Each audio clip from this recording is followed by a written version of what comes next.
आप सभी को मेरा प्रेम पूर्वक नमस्कार।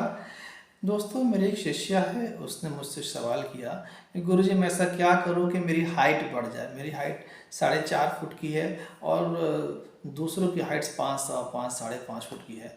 तो उनके अपेक्षा मेरी हाइट बहुत कम है। तो मैं ऐसा क्या करूं कि मेरी हाइट बढ़ जाए। मैंने कहा उनसे कि ये बताओ कि आपकी हाइट किसी और से कम है, 4.5 फुट है, इससे आपको क्या तकलीफ़ है, इसमें क्या बुराई है, इसमें आपको असंतोष क्यों है। उसने कहा मुझे बस दूसरों से थोड़ी गिलानी होती है कि मेरी हाइट मुझसे कम है, जितनी होनी चाहिए उतनी नहीं है। तो एक कहानी के माध्यम से मैंने अपनी बात समझाई और वही कहानी मैं आपको सुनाना चाहता हूँ। दोस्तों, एक अमेरिका के एक बहुत प्रेरक लेखक हुए हैं और उनके 2 बच्चे थे। तो पहला जो बच्चा था वो स्वस्थ, बिल्कुल हष्ट पुष्ट, संपूर्ण अंग को लिए हुए। लेकिन जब दूसरा बेटा हुआ तो डॉक्टर ने बताया कि वो बच्चा ज़िंदगी में कभी भी सुन नहीं पाएगा, अर्थात उसकी सुनने की क्षमता नहीं है। उसके कान से जो एक होल होता है जहाँ से मस्तिष्क तक आवाज़ और संदेश पहुँचते हैं, वो होल ही बंद था। वो लेखक यानी बच्चे का पिता दुखी नहीं हुआ। उसने कहा नहीं, मैं प्रकृति की इस गलती को स्वीकार नहीं करूँगा। मैं ये मानता हूँ कि मेरा बेटा सुनेगा। जो कितना बढ़िया सोचा उसने। उसने कहा मैं मानता हूँ कि मेरा बेटा सुनेगा।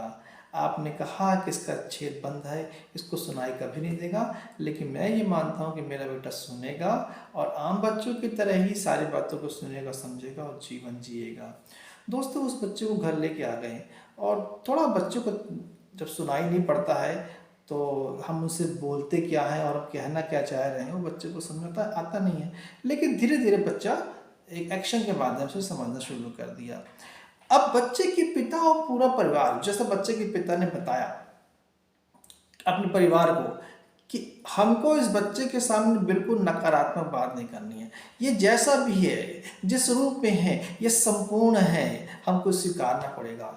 उसने कभी भी क्षमताओं और कमियों को स्वीकारा ही नहीं। उसने कहा कि ये पूर्ण है, संपूर्ण है और जितना कुछ लेकर आया है इस संसार में अपने साथ, ये अंग, ये बुद्धि, ये समझ, इसके इसके साथ ही बच्चा आगे बढ़ेगा। और दूसरा, मेरा बच्चा औरों की तरह सुनेगा, सुनेगा और सुनेगा। उसने अपने बेटे तक को कभी एहसास नहीं होने दिया कि उसके पास सुनने की क्षमता नहीं है। दोस्तों, हुआ यूं कि अब बच्चा स्कूल जाने लगा। तो स्कूल जब गया तो लोगों का बड़ा स्पेशल अटेंशन मिला। जैसा परिवार में उसको स्पेशल अटेंशन मिलता था, पड़ोसियों के बच्चों के साथ खेलते वक्त उसको स्पेशल अटेंशन मिलता रहा, तो ऐसे जब स्कूल गया तो उसको स्पेशल अटेंशन मिलना शुरू हो गया, दूसरे बच्चों से भी और टीचर से भी। तो ये बच्चा, उसको फील हुआ कि मैं स्पेशल हूँ। उसके पिता ने उसको फील करवाया कि वो स्पेशल है। अब स्कूलिंग ख़त्म हो गई, बच्चा बड़ा हुआ। अब जीवन में उसको ये ख्याल आया कि उसे कोई नौकरी या बिजनेस करना चाहिए। पर सुनने की क्षमता के संदर्भ में ये लगभग 100 साल पुरानी बात होगी, तब थोड़ा थोड़े कुछ इंस्ट्रूमेंट आ गए थे उनको सुनने की क्षमता के विकास के लिए। तो उन इंस्ट्रूमेंट के आधार के साथ उसने कुछ कुछ सुनना और समझना प्रारंभ किया और बच्चा बहुत हैप्पी रहता रहा। पिता की जो इच्छा थी कि मेरा बच्चा सुनेगा और बच्चों की तरह है, तो उस इच्छा के द्वारा देखिए आप उसको यंत्र मिल गया, वो सुनना शुरू किया। थोड़ा थोड़ा स्पेशल तो नहीं थे उस समय के उपकरण, लेकिन ठीक थे। आगे चल के ये हुआ कि जब बच्चा यंग हुआ और जब नौकरी की बात आई उसकी, उससे कोई जॉब की बात है, तो एक यंत्र का और आविष्कार हुआ और यंत्र उसको मिला। उसने पहली बार पूरा स्पष्ट साफ साफ सुनना शुरू किया। अब उसको बिल्कुल लगा ही नहीं कि वो सुन नहीं सकता था। लेकिन ये हुआ कैसे, जो उसके अंदर सकारात्मक भावना थी और उसके पिता के अंदर जो भाव था कि मेरा बेटा और बच्चों की तरह सुनेगा। तो देखिए, कहीं ना कहीं प्रकृति में कोई काम चल रहा था और उसकी वजह से उपकरण का आविष्कार हुआ और बच्चे ने सुनना शुरू किया। अब बात यहाँ ख़त्म नहीं होती है। जब उसने सुनना शुरू किया उसको बड़े सुखद अनुभूति हुई, तो उसने उस उपकरण के मालिक को फ़ोन लगाया कि और उसने बताया कि मैं जो फील कर रहा हूँ वो मैं आपको बताना चाहता हूँ। तो उस उपकरण के जो कंपनी के मालिक थे उन्होंने उनको बुलवाया और उससे उनकी बात सुनी। उस वक्त एक ना सुनने वाले बच्चे को जो उपकरण के माध्यम से सुनने का जो एहसास हुआ, जो भाव आया, जो फीलिंग हुई और उसने महसूस किया, उसको जब उसने बताया तो कंपनी के मालिक गदगद हो गए और उन्होंने कहा कि आप और जो जो महसूस करते हैं और कैसा हमारा उपकरण और अच्छा होना चाहिए, एक ना सुनने वाले व्यक्ति को क्या चाहिए कि वो अच्छा सुन सके और समझ सके और महसूस कर सके, उस संदर्भ में आप कुछ बताएं। तो उसने कुछ नमूने वगैरह उसने बना के दिए। उन नमूनों के आधार पे कंपनी ने और अच्छे अच्छे उपकरण बनाने शुरू किए। अब कंपनी ने क्या कहा कि हम जो उपकरण बना रहे हैं तो उसमें वो लोग बना रहे हैं जो सुन सकते हैं, मगर अब हमारे साथ में वो व्यक्ति है जो सुन नहीं सकता है, तो वो हमें बेहतर आइडिया दे पाएगा कि ना सुन सकने वालों को कैसा उपकरण चाहिए होता है, कैसी उनके अंदर फीलिंग होती है और किस तरह की फीलिंग से वो संतुष्ट होते हैं। तो उनने उस व्यक्ति को, उसका नाम था ब्लेयर, उसने ब्लेयर को एक अच्छे रोजगार पे रख लिया, अच्छे पैकेज पे रख लिया। अब जो यंत्र बना ब्लेयर के सुझाव के बाद, तो वो यंत्र बाजारों में और बिकना शुरू हो गया और आगे चल के कंपनी ने ब्लेयर को बहुत अच्छी पोस्ट पे अपने यहाँ नौकरी पे तो रखा, उसको बहुत अच्छी सैलरी, बहुत अच्छी सुविधाएं देनी शुरू कर दी। और वहीं जो उसके साथ का जो उसका बड़ा भाई था, जो सामान्य था, वो एक साधारण जीवन जी रहा था। तो आप देखिए, आप जिसके पास संपूर्ण अंग थे, जो संपूर्ण अंगों के साथ पैदा हुआ, वो साधारण जीवन जी रहा था, और इसके पास सुनने का एक गुण नहीं था, शरीर में सब कुछ था, सुनने का गुण नहीं था, लेकिन वो व्यक्ति, वो लड़का जो कभी सुन नहीं सकता था, आज वो सुन सकता था और एक बड़ी कंपनी में बड़ी पोस्ट पे काम कर रहा था। उसने लाखों रुपए कमाए, अच्छा नाम भी कमाया, लेक्चर्स भी दिए उसने लोगों को जो नहीं सुन सकते थे, उनको जीने का सहारा दिया कि कैसे वो अपनी फीलिंग को एक्सप्रेस कर सकते हैं, कैसे वो सुन सकते हैं। तो दोस्तों, बहुत प्रसिद्ध हुआ ब्लेयर अपने जीवन में। क्यों हुआ? क्योंकि उसके पास जो पैकेज लेके वो आया था इस संसार में, एक कमी के साथ जो आया था। कमी हम साधारण लोग कहते हैं कमी है, पर वो स्पेशल था, वो विशेष था। वो ब्लेयर जो ब्लेयर जो बना संसार में, उसके लिए उसका बहरा होना आवश्यक था।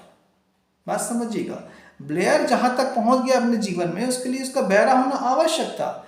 इसलिए अगर आपकी हाइट कम है, तो उस हाइट कम में आप जीवन में जो बन सकते हो, उसके लिए वो हाइट कम होना आवश्यक है। समझिए बात को। किसी को लॉन्ग जंप करना है, अच्छी रेस करनी है, तो अगर उसके जीवन में वो बच्चा या इंसान वो लंबाई में ज़्यादा है, तो उसके लिए आवश्यक है उसकी लंबाई का होना। तो अगर आपके पास कुछ भी है जो आपको लगता है कि दूसरों की तुलना में कम है, मगर आप जो बन सकते हो संसार में उस चीज के साथ में, उस गुण के साथ में, उस योग्यता के साथ में, तो उसके लिए वो आवश्यक है। फिर भले आपकी हाइट का कम होना क्यों ना हो या आपकी हाइट का ज्यादा होना क्यों ना हो। आपने देखा हो कि विशिष्ट तरह के अजीब और गरीब दिखने वाले लोग, जिनकी हाइट ज्यादा है, किसी के हाथ लंबे है, किसी की टांग लंबी है, और किसी का कोई भी अंग विशेष विकसित है या कम विकसित है, वो दोनों स्थितियों में संसार में वो जो बन जाता है, उसको वो बनने के लिए इन अंगों का, इन विशिष्टताओं का या इन अविशिष्टताओं का होना आवश्यक ही था। इसलिए अगर किसी की हाइट कम है, तो ये समझ लो कि कम हाइट में जो काम हो सकते हैं, वो एक कम हाइट वाला ही कर सकता है। इसलिए कम हाइट आपका कोई अवगुण नहीं, कोई कमी नहीं है। कम हाइट तो आपकी उस विशिष्ट चीज को होने के लिए आवश्यक एक गुण है, तंतु है, एक विशिष्ट चीज है, एक शक्ति है, जिससे आप वो बन सकते हो संसार में, जो आप बन सकते हो। तो दोस्तों, कोई कमी नाम की चीज होती ही नहीं वास्तव में। कमी तो हमने तुलना से बना ली है। हमें लगता है कि उसके पास पूरा है और मेरे पास कम है, उसके पास ज्यादा है और मेरे पास कम है। और न तो किसी के पास ज्यादा है, न किसी के पास पूरा है। आपके पास पूरा है, आपके पास भरपूर है, और इस एहसास को महसूस करिए कि आप भरपूर हैं, आप संपूर्ण हैं, आप जैसे भी हैं आप पूरे हैं। उस चीज को पूरा करने के लिए पूरे हैं जो चीज केवल आपसे हो सकती है। उस चीज को बनाने के लिए आप परिपूर्ण और संपूर्ण हैं, जो चीज केवल आप बना सकते हैं। उस चीज के आविष्कार के लिए आप संपूर्ण हैं या परिपूर्ण हैं, जो केवल आप कर सकते हैं। वो उपलब्धि, वो अचीवमेंट के लिए आप संपूर्ण हैं, जो उपलब्धि या अचीवमेंट केवल आप ले सकते हैं। तो दोस्तों, कोई भी चीज कमी नहीं है। तुलना करना बंद कीजिए, अपने आप को संपूर्ण मानिए, और आप जहां हैं, जैसे हैं, वहां से आप आगे बढ़िए।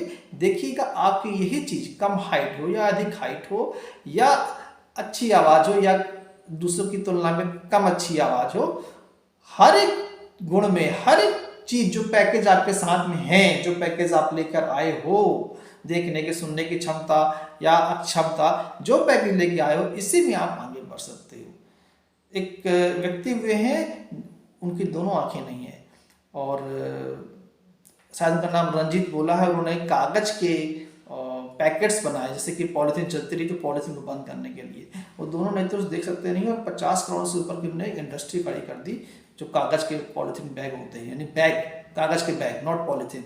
तो वो कागज के बैग बनाना शुरू किया उन्होंने, और वो कंपनी बहुत चली, लोगों ने उनको बहुत सपोर्ट किया, उनका सहयोग किया, शायद इसलिए कि वो देख नहीं सकते थे। इस बात को समझिएगा, ये उनकी मैं अयोग्यता की बात नहीं कर रहा हूँ, ये तो योग्यता है कि आपके पास जो है उसमें ही आपको लोग सहयोग करेंगे, उसमें ही आपके लिए माहौल बनेगा, उसी में आपको आगे बढ़ने के अवसर मिलेंगे। बस मैं ये कहना चाहता हूँ। तो जो आपके पास है, आप समझिए कि आपके कुछ हो जाने के लिए, आपकी किसी उपलब्धि के लिए ये चीज़ जरूरी है, इसलिए अपनी हर एक चीज़ पे जो भी आपके पास है उसको संपूर्ण मानिए और धन्यवाद दीजिए कि आपके पास वो है, क्योंकि आपको जो बन जाना है उसके लिए जरूरी है, सो पहले से आपके पास है। धन्यवाद।